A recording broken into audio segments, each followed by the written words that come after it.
여러분 반갑습니다. 우리는 지난 시간에 귀신이라는 의미가 무엇인지에 대해서 함께 공부를 했어요. 즉 성경의 번역본마다 그 표현법이 좀 달라서 귀신이라고 표현되는 성경도 있고 그것을 마귀들이라고 표현하는 성경도 있었다. 그렇지만 중요한 것은 그 귀신이 죽은 조상이 어떤 억울하게 구천을 떠돌고 이런 차원의 그런 존재가 아니라 타락한 천사, 즉 악한 영이라는 사실을 확인했습니다. 자, 그랬더니 이제 이 영상을 보고 어떤 분들이 이렇게 메일로 질문들을 주셨는데 이런 질문들이었습니다. 그걸 몇 가지를 좀 요약을 해보면, 예수님을 믿는데도 귀신이 들어올 수 있습니까?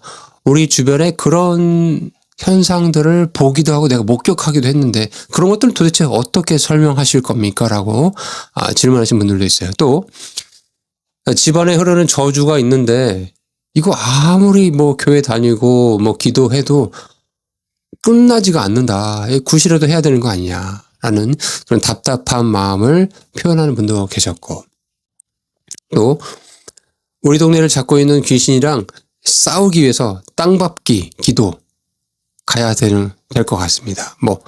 이런저런 제가 이제 요약해서 그 질문들을 요약했는데, 이 질문이, 여러분, 이 질문이 비단 이 시대를 살고 있는 사람들만이 갖고 있는 질문이 아니에요.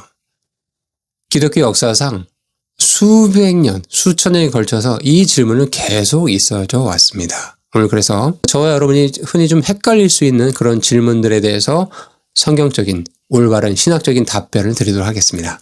자, 첫 번째 질문. 그리스도인도 귀신 들릴 수 있는가? 여러분, 이게 참 예민한 질문이죠. 크리스찬이 귀신 들릴 수 있는 것인가? 아니, 그러면 이런 생각 드실 거예요. 크리스찬 안에 성령님이 계신데 어떻게 귀신이 들어오냐? 절대 불가능하다라고 생각하는 분들도 있을 거고, 또 반대로 어떤 이러한 그 은사주의족이나 기도원 이런 활동을 많이 하신 분들은, 아니, 우리가 기도원에 있다 보니까 심지어 목사, 장로도 귀신 들려 기도원에 오더라, 기도 받으려고. 이런 건 도대체 어떻게 설명할 거냐라고 이렇게 자기의 체험을 들어서 반문하는 분도 계십니다. 여러분, 도대체 누구의 말이 맞은 걸까요? 여러분, 여기서 우리는 뭘 주의해야 되냐면 용어의 함정에 주의를 해야 됩니다. 즉 우리가 흔히 귀신 들림, possession이라고 번역하는 그 단어 있잖아요. 그 단어는 소유, ownership의 개념이 강해요. 여러분, 근데 한번 생각해 보십시오. 그리스도인은 누구의 소유입니까? 예수님의 소유죠. 예수 그리스도께서 피값으로 산 하나님의 소유입니다. 맞습니까? 아멘. 자, 그러니 사탄이 우리를, 크리스천들을 소유할 수 있을까요? 없을까요? 네, 절대 그럴 수 없습니다. 그리스도인은 이미 법적으로 하나님의 자녀로 소속이, 주인이 바뀐 그런 존재들이기 때문입니다.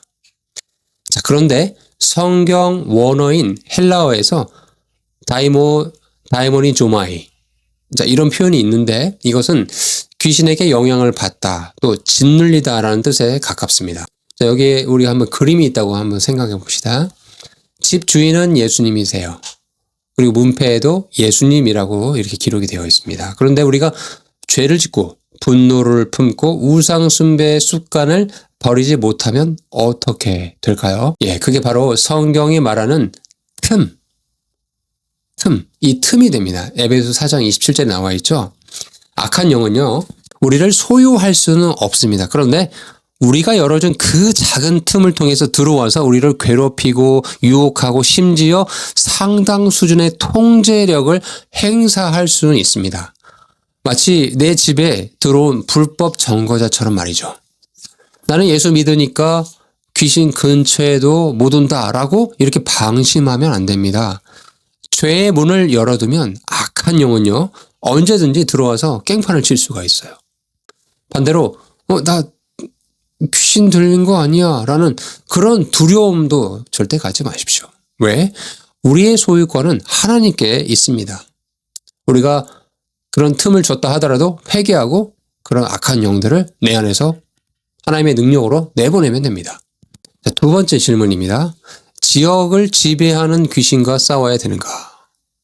한때 좀 한국 교회에 유행했던 것들이 있어요. 일명 땅 밟기 기도라고 하는 거 있죠.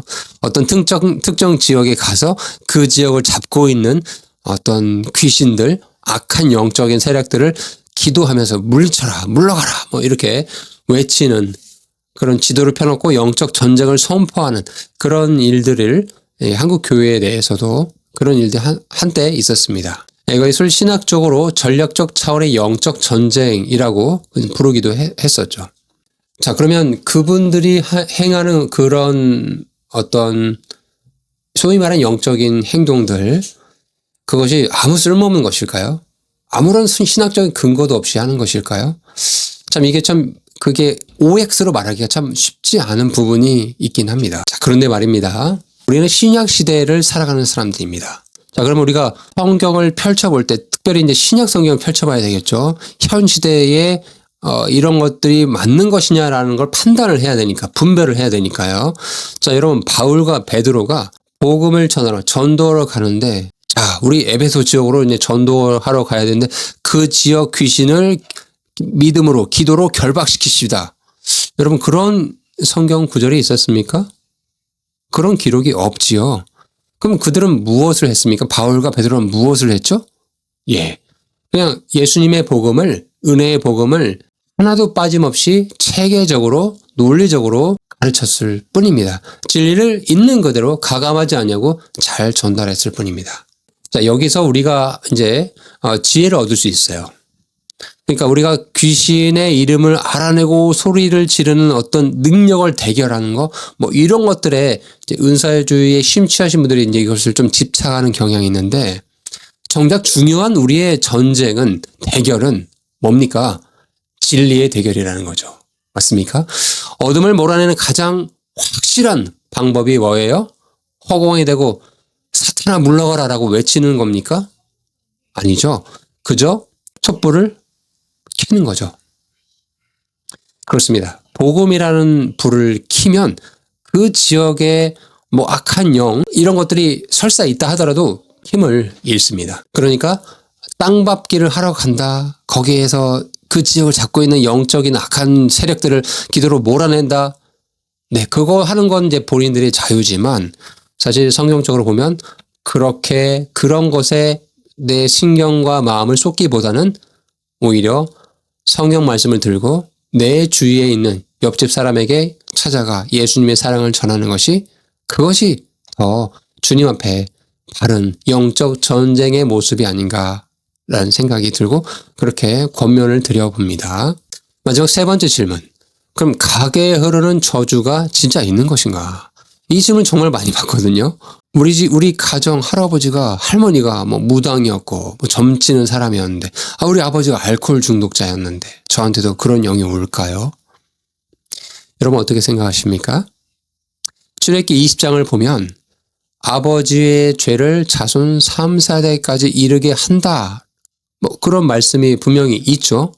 자, 그런데 그러니까 그 말의 어떤 그 맥락을 생각해 보면 조상들의 죄악된 생활 방식, 어떤 사고 방식, 나쁜 습관들 이런 것들이 후손에게 미치지 않을 수 없다라는 얘기예요. 분명히 영향이 있다라는 얘기죠.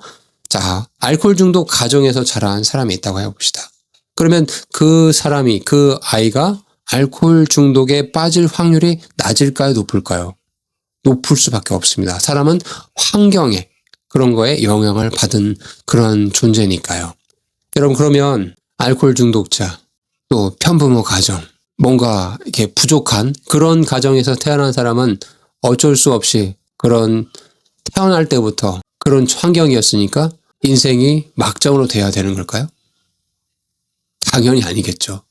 여기에 복음의 위대한 능력이 드러납니다. 아무리 그 사람의 환경과 출신과 배경이 세상 사람 보기에도 너무나 연약하고 악하다 할지라도 갈라디아서 3장 13절 말씀에 근거해서 그리스도께서 우리를 위해서 저주받은 자 되셔서 율법의 저주에서 어떻게 하셨대요? 우리를 속량해 주세요. 구속해 주셨다고 말씀하고 있습니다. 즉 여러분 십자가의 능력을 믿으시기 바라요. 예수님이 십자가에서 죽으실 때 저와 여러분의 가문에 흘렀던 그 지긋지긋한 악한 저주의 그런 고리가 있다 하더라도 단번에 끊어버리셨습니다. 그 사실을 믿으셔야 됩니다. 우리가 믿음으로 예수님의 십자가의 보혈을 믿는 순간에 온갖 나에게 우리 가정에 나왔던 악한 모든 것들이 그 즉시 끝난다라는 사실, 그리고 우리는 새로운 사람, 그리스도 예수님 안에서 새로운 피조물, 새로운 창조물이 된다는 그 사실을 붙드시기 바랍니다.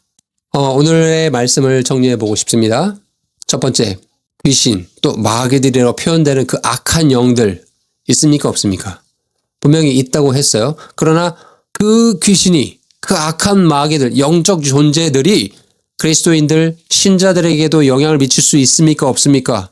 영향을 미칠 수 있어요. 언제요? 죄라는 틈을 보일 때.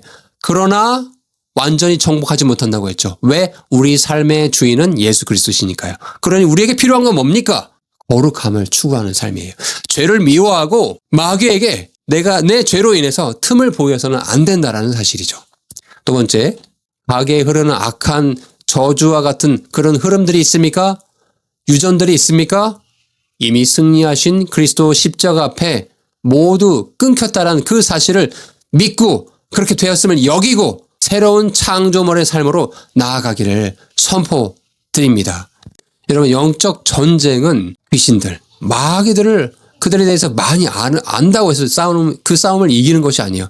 어떻게 하면 이길까요? 우리 안에 이미 자정하고 계신 예수님, 바로 우리 안에 계신 그 하나님이 세상에 있는 어떤 존재보다 더 크신 분이시기 때문에 하나님을 더 인격적으로 더 많이 알아가는 것이 영적 전쟁에서 승리할 수 있는 유일한 확실한 방법이라는 사실을 기억하시면 좋겠습니다. 여러분, 어둠을 묵상하지 말고 빛이신 예수 그리스도를 바라보시기 바랍니다. 그분은 이미 이기셨습니다. 올 하루도 승리하시길 예수님의 이름으로 축원드립니다. 자, 오늘 영상이 도움되셨다면 구독과 좋아요, 물질과 기도로 함께 해주시고 늘 기도 부탁드립니다. 함께 해주셔서 정말 감사드립니다.